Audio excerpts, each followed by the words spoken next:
I don't think I've been on a stage since my 8th grade performance of Cats. But yes, I am definitely the bad date. Red flag. Nice to meet you.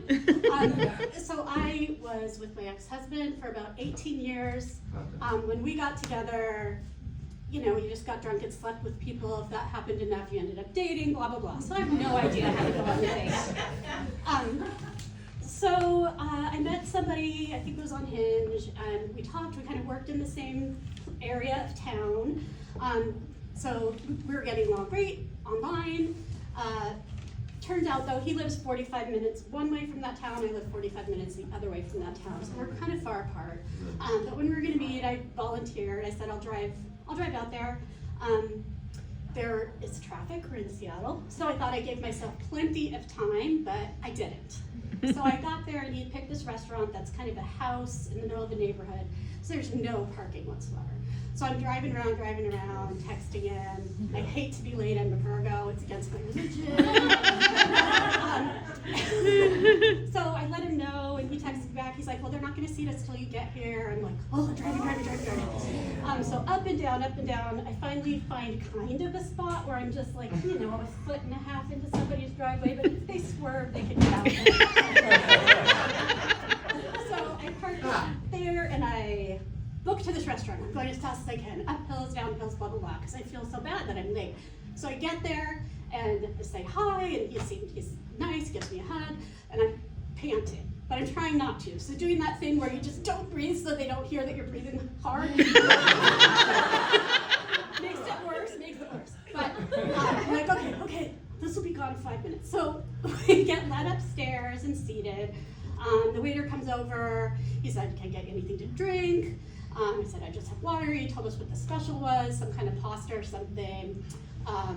So then he's like, well, thanks again for driving all this way. And I said, no problem. I've been listening to this podcast. I was totally entertained on the way over. And he's like, oh, really? What was it? And I'm like, well, it's about Richard Simmons. Richard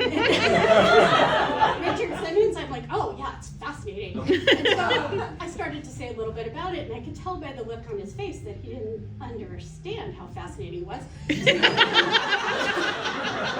go one of two ways in that scenario.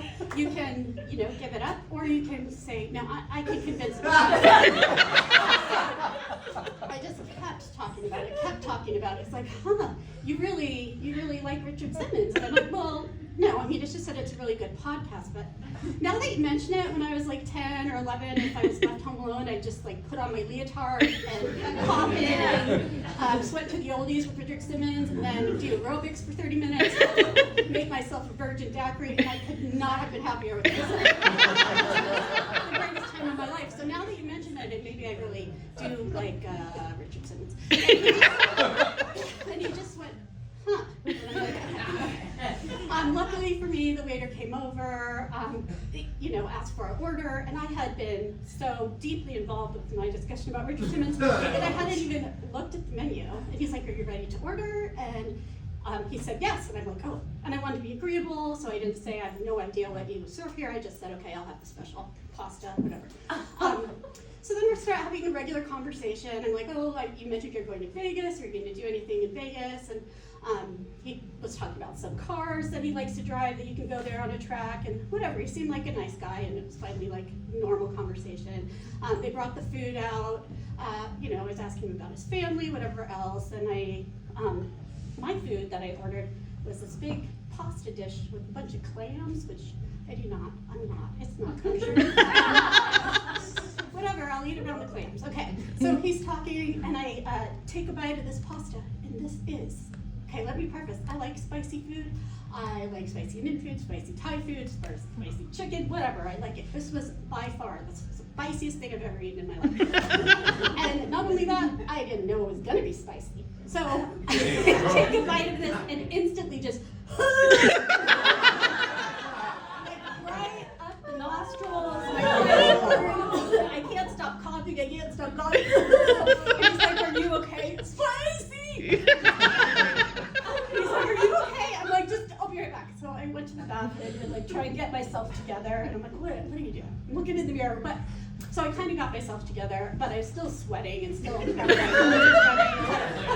don't want to be in the bathroom for too long because whatever, you just shouldn't. It's not, I don't know.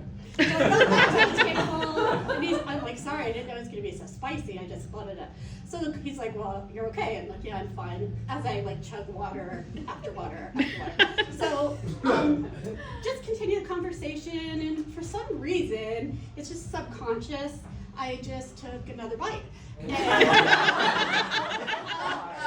so again, only this time instead of just the coughing, I just said, with the guttural voice, I just said, "Why?" Again, the tears are streaming, my nose is running. It's like, oh my God, I'm sweating. It's like a whole horrible thing. And so I try to contain myself. I know this is not working out. But the date is finally over, so we like get up to leave, and he's like, you have a little, and I look down, and my dress is tucked into my Spanx. Like a cute little, like, whatever, like full-on Spanx with the like seams across it and the whole thing. Oh, okay. And then he's like, can I'm like, okay, well, thank you so much. It was nice to meet you. I don't even pretend we're going to see each other again. I'm like, it's nice to meet you.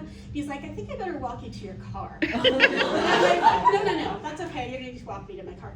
But he's like, I really think I should. I'm like, this guy thinks there's something wrong with me. Maybe there is something wrong with me. This really hasn't gone well. I don't know what so I'm like, okay. So keep in mind, I rushed to get to the restaurant, and it's now dark. And I parked far away. We're walking back, and it's like, I think it could be this block. Oh my God. So we finally find my car, which, mind you, is parked a little bit in somebody's driveway. And I'm like, okay, thank you. You know, it was great to see you. I'm like, do you want me to drive you back to your car? He's like, no, that's okay.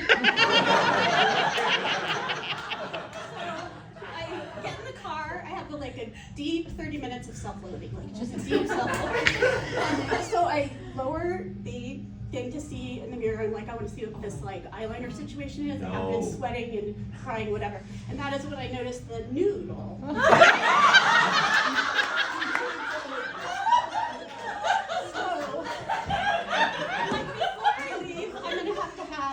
I got to talk to my best friend before I get on the road.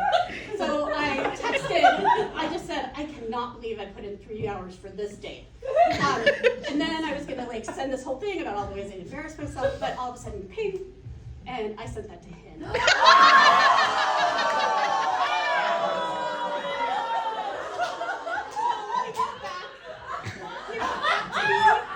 Thank you again for driving all that way. And I'm like, so I'm like, I'm going to get on the road, whatever, it's over. I've got a long drive ahead of me to think about this. So I get on the road, and within not too long, it starts to really be funny to me, right? I'm like, what else? So I just popped in Richard Simmons. Yes. Tell us the fact. Well, here's the thing. The saddest part of the whole story is nobody ever really figured out what happened to him. Yeah. So I'm single.